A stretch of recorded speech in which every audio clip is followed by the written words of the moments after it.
Hello learner, मेरा नाम doctor Monika Saroj है। मैं Kashi Naresh government PG college Gyanpur Bhadohi Uttar Pradesh के बीएड डिपार्टमेंट में असिस्टेंट प्रोफेसर के पद पर कार्यरत हूँ। किसी भी पाठ को ठीक से समझाने के लिए एक टीचर के द्वारा जिन जिन सामग्रियों का प्रयोग किया जाता है वह सभी शिक्षण अधिगम सामग्रियाँ कहलाती हैं।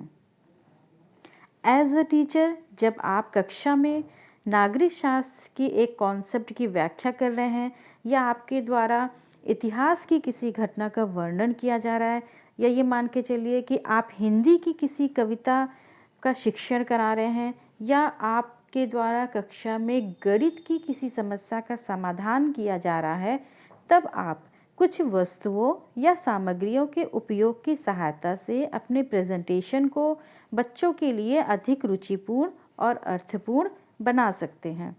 इस प्रकार विभिन्न प्रकार की सामग्रियों के कक्षा में उपयोग से अधिगम को अधिक अर्थपूर्ण और बच्चों में अवधारणा की बेहतर समझ को बढ़ाया जा सकता है। इस संदर्भ में एक चीनी शिक्षा शास्त्री ने कहा है कि एक चित्र हजारों शब्द बोलता है। प्राचीन काल में, या अगर हम बहुत पहले की बात करें, तो क्लासरूम टीचिंग के दौरान टीचर्स के द्वारा शिक्षण अधिगम सामग्रियों का उपयोग बहुत ही कम किया जाता था। लेकिन आज प्रेजेंट टाइम में teaching learning process child central approach होने के कारण शिक्षण में ज़बरदस्त बदलाव आया है।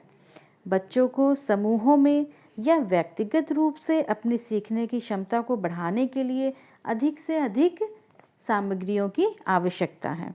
इसीलिए अधिगम सामग्री को शिक्षण सहायक के रूप में लंबे समय तक प्रतिबंधित नहीं किया जा सकता है। इनका उपयोग या तो बच्चों के द्वारा सीखने में या अध्यापकों के द्वारा शिक्षण सहायक के रूप में होना चाहिए। शिक्षण अधिगम सामग्री की प्रभावकारिता उसके सही चयन एवं प्रयोग पर निर्भर करती है। इन साधनों का चयन एवं प्रयोग करते समय एक शिक्षक को निम्नलिखित बातों को ध्यान में रखना चाहिए। शिक्षण अधिगम सामग्री अध्ययन के प्रकरण से संबंधित होनी चाहिए। यह बहुत ही आवश्यक है कि जो भी टीचिंग लर्निंग मटेरियल टीचर्स के द्वारा क्लासरूम में यूज़ किया जाना है वह उसके द्वारा पढ़ाए जा रहे कंटेंट या टॉपिक से संबंधित हो। तभी विद्यार्थी उक्त शिक्षण अधिगम सामग्री तथा विषय संबंधी मूल अवधारणाओं के बीच अंतर संबंधों को समझ सकेंगे तथा साथ ही साथ अपने अनुभवों, सोच व पूर्व ज्ञान को भी विद्यार्थी उससे जोड़ पाएंगे। शिक्षण अधिगम सामग्री विद्यार्थियों के मानसिक स्तर एवं आयु के अनुसार होनी चाहिए। जैसा कि हम सभी को पता है कि भिन्न भिन्न आयु स्तर जैसे शैशवावस्था, बचपनावस्था तथा किशोरावस्था में विद्यार्थियों का मानसिक विकास भी भिन्न भिन्न होता है। किसी एक निश्चित आयु तथा विकास की एक विशेष अवस्था के पश्चात ही बालक में सरल व जटिल टीएलएम को जानने की समझ विकसित हो पाती है। छोटी कक्षा के विद्यार्थियों के लिए एक टीचर्स के द्वारा जटिल टीएलएम का प्रयोग कभी भी नहीं किया जा सकता है। अतः शिक्षण अधिगम सामग्री का कक्षा में प्रयोग करते समय एक शिक्षक द्वारा यह विशेष रूप से ध्यान दिया जाना आवश्यक है कि उसके विद्यार्थियों का मानसिक स्तर एवं आयु क्या है। शिक्षण अधिगम सामग्री में प्रयुक्त साधन विद्यार्थियों के परिवेश के लिए अपरिचित नहीं होने चाहिए। टीएलएम सीखने सिखाने में एक साधन के रूप में होता है, अतः आवश्यक है कि ये बच्चों की विकासात्मक ज़रूरतों या परिवेश से जुड़ा हुआ हो। ऐसा होने से विद्यार्थियों का स्वाभाविक रुझान टीएलएम की ओर जाएगा और वे रुचि और उत्साह के साथ अपने आप को उससे जोड़ पाएंगे। प्रयुक्त साधन अच्छे हालात में होने चाहिए। इसका सिंपल सा मतलब यह है कि जो भी शिक्षण अधिगम सामग्री अध्यापक द्वारा क्लासरूम में यूज़ की जानी है वह अच्छी कंडीशन में हो, टूटी फूटी, बहुत ही पुरानी, फटी हुई, गंदी या जंग लगी हुई ना हो, क्योंकि टीएलएम की खराब स्थिति में होने पर विद्यार्थियों का स्वाभाविक रुझान उस ओर से हट जाएगा। उदाहरण के लिए अगर चार्ट को हम लेते हैं तो उसमें यह देखने की ज़रूरत होती है कि उसकी विषय वस्तु या ग्राफ को ठीक से देखा जा सकता है या नहीं। इसी तरह किसी ऑडियो कार्यक्रम में आवाज़ की स्पष्टता होनी आवश्यक है।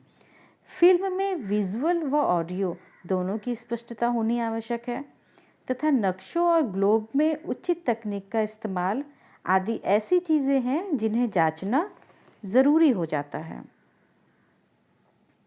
जब इनकी आवश्यकता हो तभी प्रयोग किया जाना चाहिए। एक अध्यापक द्वारा कक्षा शिक्षण के दौरान टीएलएम का प्रयोग तभी करना चाहिए जब इसकी आवश्यकता हो। आवश्यकता न होने पर अनावश्यक टीएलएम का प्रयोग कभी भी नहीं किया जाना चाहिए। शिक्षण अधिगम सामग्री का आवश्यकता से अधिक प्रयोग करने से भी बचना चाहिए। कक्षा में अध्यापक द्वारा अत्यधिक साधनों का अनावश्यक प्रयोग कभी भी नहीं करना चाहिए। टीएलएम का आवश्यकता से अधिक प्रयोग करने से हम अपने मूल उद्देश्य या पाठ से भटक सकते हैं तथा इससे अनावश्यक हमारा समय, धन और ऊर्जा बर्बाद होगी। अध्यापक द्वारा सस्ते और उपयुक्त शिक्षण अधिगम सामग्री का प्रयोग किया जाना चाहिए। टीएलएम हमेशा चीप और बेस्ट होना चाहिए। एक अध्यापक को टीएलएम के निर्माण में अनावश्यक धन खर्च नहीं करना चाहिए। एक टीएलएम का मुख्य उद्देश्य क्या होता है? प्रकरण को रुचिपूर्ण और अर्थपूर्ण बनाना। तो एक जटिल और खर्चीले टीएलएम की तुलना में अगर प्राथमिक टीएलएम भी हमारे उद्देश्य की पूर्ति कर सकता है, जैसे कि एक सिंपल से चार्ट के द्वारा भी किसी जानकारी को सरल और व्यवस्थित तरीके से कक्षा में प्रेजेंट किया जा सकता है। इसी तरह एक पोस्टर भी स्टूडेंट्स को तुरंत संदेश देने में या उसे भावनात्मक ढंग से प्रभावित करने में सक्षम हो सकता है।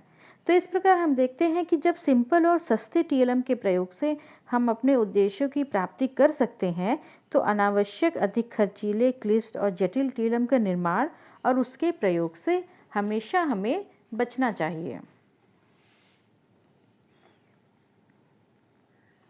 शिक्षण उद्देश्य पूर्ण होते ही इन्हें हटा दिया जाना चाहिए। अध्यापक द्वारा कक्षा शिक्षण के दौरान प्रयुक्त होने वाले शिक्षण अधिगम सामग्री का प्रयोग उस समय किया जाना चाहिए जब इसकी आवश्यकता हो। कालांश शुरू होने से लेकर समाप्त होने तक प्रयुक्त टीएलएम को विद्यार्थियों के सामने कभी भी नहीं रखना चाहिए। पूरे कक्षा शिक्षण के दौरान जिस समय इसकी आवश्यकता हो उसी समय विद्यार्थियों के सामने इसे उपस्थित करना चाहिए और शिक्षण उद्देश्यों की पूर्ति होते ही तत्काल टीएलएम को बच्चों के सामने से हटा देना चाहिए। लगातार टीएलएम विद्यार्थियों के सामने उपस्थित रहने से विद्यार्थियों का ध्यान मूल पाठ से भ्रमित हो सकता है।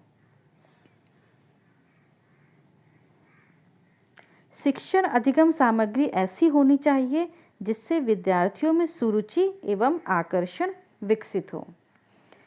यह ज़रूरी नहीं है कि टीएलएम का हर विद्यार्थियों अपने हाथों में ही प्रयोग करे, लेकिन ज़रूरी है कि वह उससे मानसिक रूप से जुड़ करके अपनी समझ को उन्नत बनाए, अपनी समझ को समृद्ध बनाए।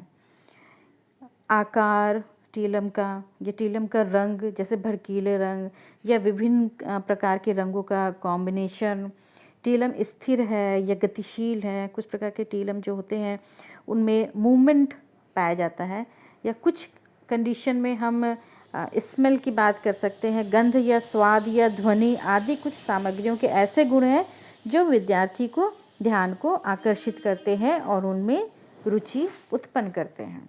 तो टीएलएम आपके द्वारा या शिक्षक के द्वारा ऐसा यूज़ किया जाना चाहिए जो कि विद्यार्थियों के ध्यान को अपनी तरफ आकर्षित करे तथा विद्यार्थियों में टीएलएम के प्रति रुचि जागृत करें। तो टीएलएम को निर्माण करते समय हमेशा उसका आकार कैसा रखना है, उसमें किस प्रकार के रंगों का प्रयोग करना है, टीएलएम गतिशील होना चाहिए या स्थिर होना चाहिए, या स्वाद या गंध आदि को ध्यान रखना चाहिए टीएलएम का निर्माण करते समय। अब पूरी कोशिश करनी चाहिए कि हमारा टीएलएम ऐसा हो जो कि बच्चों के ध्यान को और उनके इंटरेस्ट को अपनी ओर खींच सके।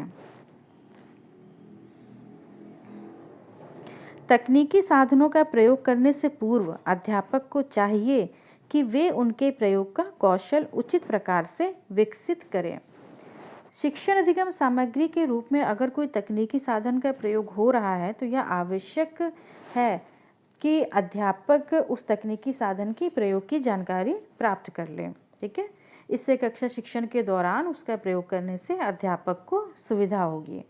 उदाहरण के लिए अगर आप ये मान के चलिए कि अगर क्लासरूम टीचिंग के दौरान अध्यापक को टीएलएम के रूप में कंप्यूटर या ओवरहेड प्रोजेक्टर का प्रयोग करना है तो सर्वप्रथम यह ज़रूरी है कि टीचर खुद उस कंप्यूटर को यूज़ करना जाने, उस ओवरहेड प्रोजेक्टर या और भी कोई तकनीकी साधन हो सकता है उसका प्रयोग करना सबसे पहले टीचर खुद जाने। ठीक है, अगर टीचर खुद उसका प्रयोग करना जानता रहेगा तो उसे बच्चों को बताने में आसानी होगी।